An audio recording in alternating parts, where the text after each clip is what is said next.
So Mr. Smith got some mulch. He's been unloading it today, so I got to come in here and smooth it out. But it looks really good. Looks so much better in there. Alright, so I just got home from work. I'll come out here and we'll put some in the front here like that. And this project will be done. So I'll show you the after once we're done.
All right, now that everything's done, let me show you a few of the things that I have back here. At the very back of this bed, this is a salvia. This is called Love and Wishes. It has been here almost 3 years now, so it keeps coming back every year. There's another one in that far corner. So, great salvia for our Texas Zone 8B9A. It'll die back to the ground in winter and then comes up from the roots. And this is one of those carpet junipers. I don't remember the name, but I've had it since we made this bed about 3 years ago. But I've got, I think, 3 of these kind of crawling over. Not sure if I love it. Not sure, but it's pretty. I've got a couple of missed a weed.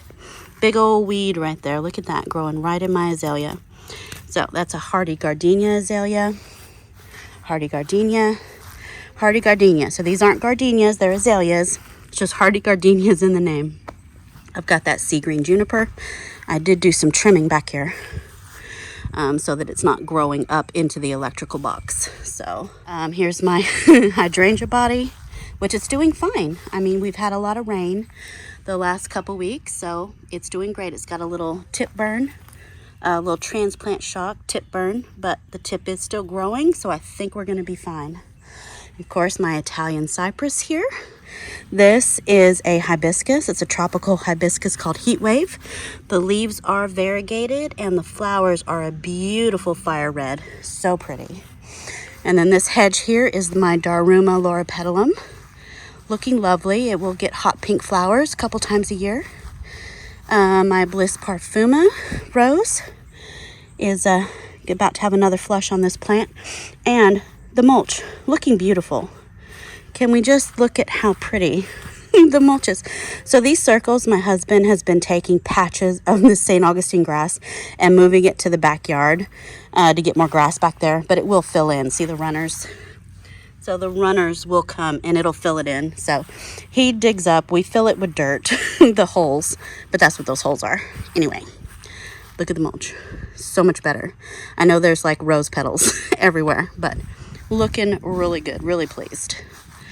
All right, so on this side of the porch steps, look at that rose. So I have Bliss Parfuma over here about to bloom, Bliss Parfuma over here that is blooming, and it is gorgeous. She is beautiful. Love this one. Look at that. Gorgeous. Okay, so I see a couple of weeds in there. This rose I never did finish. I'm going to tell you, I need to get back out here and sit and finish the deadheading and the black spot pulling. But this is Marie Pavy. Beautiful, sweet little blooms, very, very fragrant. Need to put something in that pot because that pot's still full of weeds. Totally forgot about that pot. Anyway, this is my rose that I got on my trip to Houston Garden Center. It's a Midland white rose. Still need to plant it. Haven't done that yet. But Laura petalums, I trimmed that one up a little bit. This one I still want to tie. This is a Blue Point juniper. I want to tie those limbs a little tighter, maybe with some twine, kind of tweak that a little bit. Another Italian cypress. Look at that. This is my Ruby Falls redbud, and it is just draping everywhere. This is the one that I would like to replace with a more upright tree, but this one is just spilling everywhere. It's beautiful, but I think I want to put it in a taller pot and rise it up a little bit. I don't know.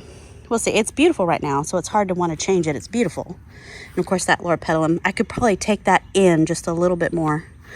And then we have more azaleas back here. I've got more of the hardy gardenia, and then I've got autumn moonlight encore azalea, 2 different kinds back here. And they're looking a little yellow. Probably need to fertilize that. So, and that is my crocosmia.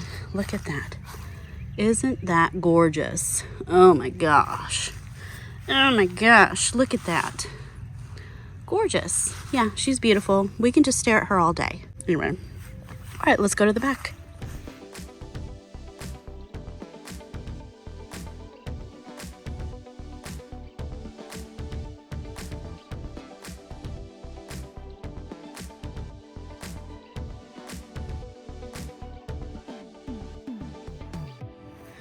Okay, so this bed behind the garage was a bit of a mess. I did a quick before and after, as you just saw. I didn't show any of the actual weeding. Have a little bit of Dusty Miller, still alive, last couple of years. This is a golden lantana. Isn't that gorgeous? Love it. It is sprawling. I didn't realize it was quite the sprawler, so it is sprawling. This right here is a forsythia. And I did have some nice blooms in spring, but not that many. I think it's too shaded here, so I may dig up that forsythia in fall and move it. I have a variegated lantana. This one's called Samantha. Isn't that pretty? Echinacea, purple coneflower. I've had this one a couple of years. My poor canna lilies, these dark burgundy cannas with fiery red flowers. They've got these leaf rollers that are destroying them. They like roll up the leaves and destroy them, so I need to probably cut that back. Let's see, I've got more of that crocosmia. He's fallen over. Got some Mexican petunia there. I've got a gardenia back there. This has to be one of my favorites. It's so airy-fairy and sweet.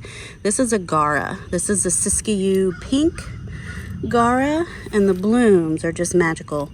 It's also called whirling butterflies, this plant, because when it just kind of waves in the breeze, it's just so magical.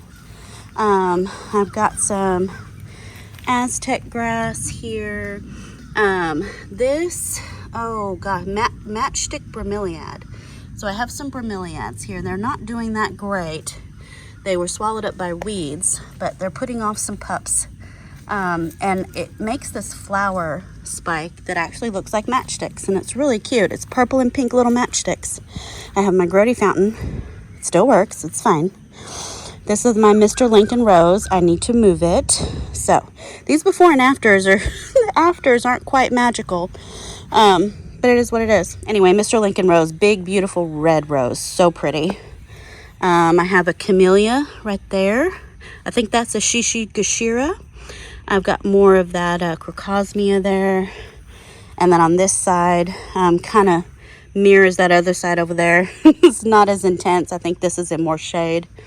The golden lantana, the lantana Samantha, more forsythia here, and then more of that crocosmia. So this bed is kind of a work in progress. It's kind of a little sketch. And then we finally come to the back porch. Looking so much better. This is one of my favorite views and one of my favorite places in the garden. Yes, I need to add more variety in here, but just the structure of it is just so pretty to me. We've got the beautiful moss rock here. It's got moss growing on it. I've got my elephant ear, a Cuba japonica. I've got some hydrangeas here I've had for a couple of years, and I think I got flowers last year. This is the hydrangea microphylla that makes like the pink or blue blooms. Last year they were kind of a pinky purple, so I don't know what they're going to be this year. I mean, it'll tell me what kind of soils I have because I'm not sure. Miss Gigi Gerbing azalea. This is a Japanese maple, bloodgood Japanese maple. More of the Aztec grass, the sedge. This one gets white flowers on it. A juga there. All of the azaleas in the back are Miss Gigi Gerbing. And then I have this beautiful blue salvia. It's blooming over here. And so all these little things here, these are all baby salvias. So it's important to learn what the seedlings of the plants you want to keep look like. Like that's baby salvia. These are all weeds, so I can pull those, but I need to make sure I leave those because they're gonna make these beautiful blue flowers, so pretty. And then I have my iris called Clarence that hasn't bloomed in a few years. Beautiful purple, like sky blue purple, like a beautiful, anyway, Clarence is beautiful. That is gonna be beautiful if he'll please bloom again for me. Ajugas. This is a red select Japanese maple. Got these at Walmart. I know, Walmart. $14.97. It's a weeping Japanese maple. It's beautiful. And they're digging again. You know why? Because I didn't put the bricks back there. And we've had a lot of rain, so it's soaking wet, heavy mud. So I'm going to wait till this dries out a little bit before I try to shovel it back. And I need to put the stones there. Anyway, this stuff down here is called arborvitae fern. So that's an arborvitae fern. It's not an actual fern, but it's a pretty ground cover for shade. So I do recommend the arborvitae fern, and I think there's a weed. Coming to this side, same thing, arborvitae fern, lovely.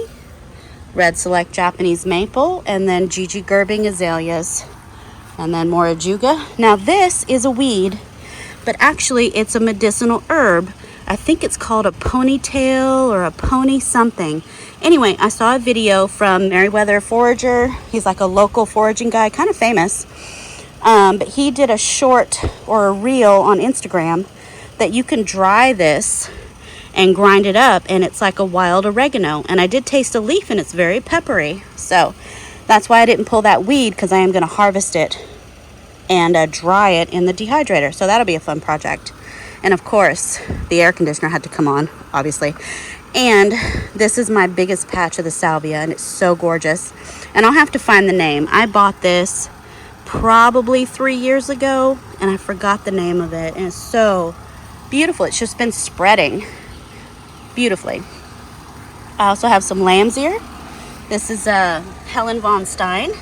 Soft, soft. Love it. And I have my Japanese painted fern looking beautiful. I have more crocosmia. You can imagine that fiery orange red up against this. That's going to be magic. I didn't rake out all the leaves over here. I want to get another load of mulch in, so we'll see if we get some more mulch. That truckload of mulch that you saw my husband unloading earlier in the video, to fill up the whole bed of his tundra is $38. That's way cheaper than buying bagged mulch. So I highly recommend going to a rock and mulch yard. And if you have a pickup truck, having them fill it up. Or if you have a trailer, take a small trailer. A yard of mulch is $38. Whereas a bag of mulch can be, what, $10 at the store? You know, like, would you rather have a whole truckload or 4 bags? So, just saying. This is my hosta. This is guacamole. Love that hosta. But I want to spread it out. I want to plant it and spread it out. More azaleas, of course, back here. Another bloodgood Japanese maple. And then I have a chaflura that got burnt by the winter, but it's come back. So that's nice. Usually people have these as a house plant, but they can grow outside here. And I apologize for the AC. More Cuba japonicas. But anyway, everything's looking great. Love it. So I'm in a good position for summer. I didn't get all the weeds, but I got quite a lot.